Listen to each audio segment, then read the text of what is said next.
So I just wanted to just go over a few things. I guess kind of reviewing stuff that I've already bought.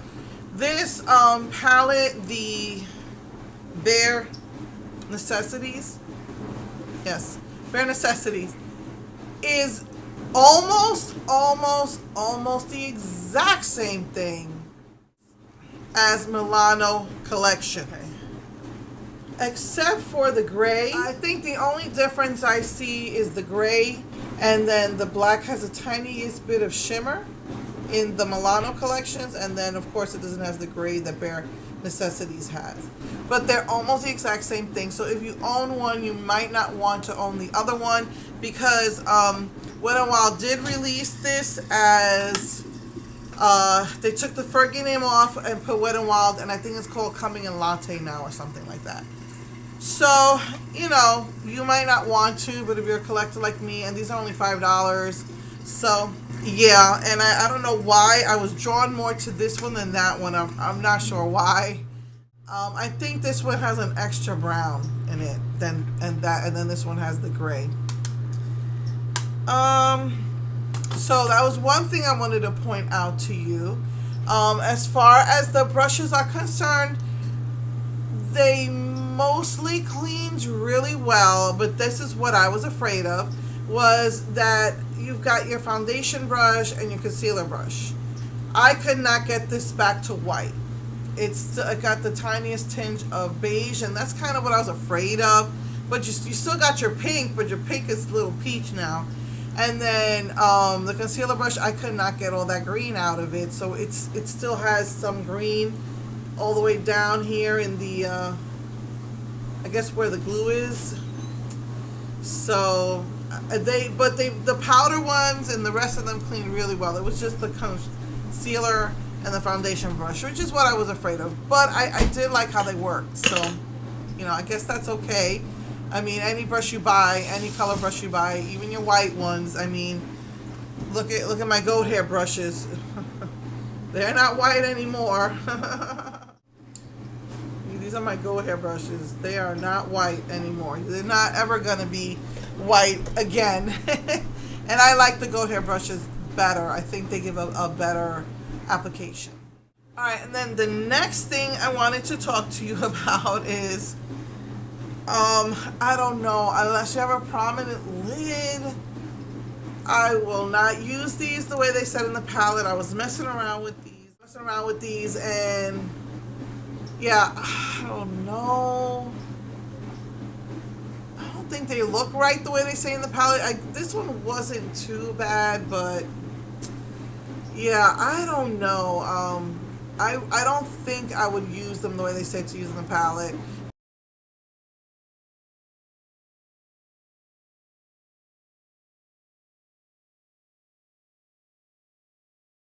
The only sad thing about it is that those purples are not shimmery, and those are the colors I would use on my lid, and yet the well, at least here, but this is shimmery.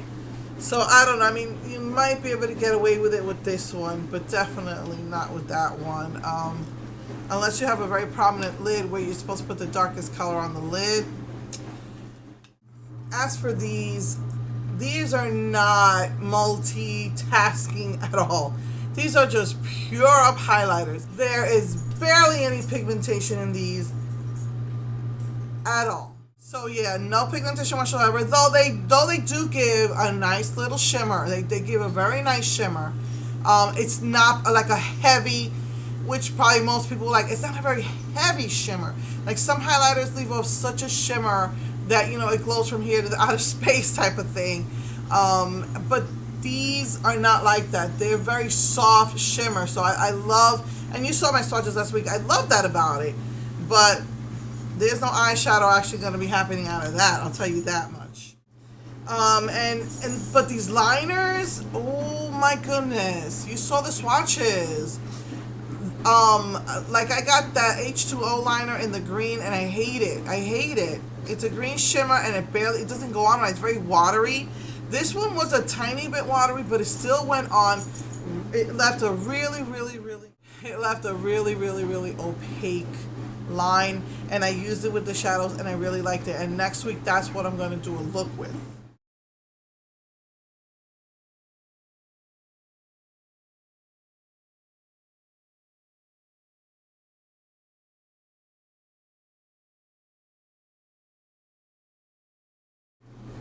This is the brush that came with that Fergie palette. Anyway. So yeah, so that's what I wanted to tell you. Pretty sure by the end of March, or definitely by April, we will be seeing the summer collections come out. And I really hope that Wet doesn't put one out. I'm just glad I found everything. I did notice I went to a couple of Walgreens from here to my brother's house, which is usually what I do, and there's about at least 10, and I found that only 2 or 3, the two good ones in my neighborhood, the one off of Barry Rose Drive in 518, and the one on Scarsdale near San Jacinto off of Beamer. Those are like the 2 best Walgreens I find it around here.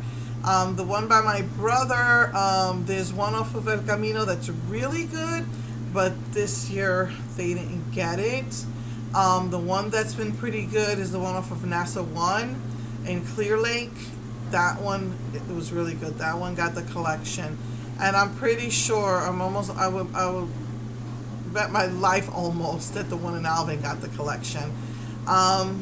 So yeah, that's disappointing, and they only put 2 of each of the eyeshadows in each display. And that was the bad news. I noticed I forgot to mention that last week.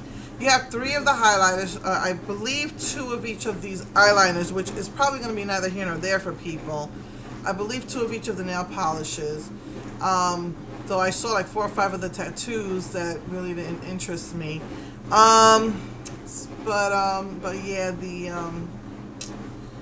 3 of the highlighters, only 2 of the eyeshadows, which I'm sure is disappointing to people. But I think people are probably more excited about the highlighters than anything else. And I think almost every Walmart already has their these already. But what I noticed that's selling out quick are the contour sticks. People are stealing them, I noticed too. They like take them out of the box and leave the box.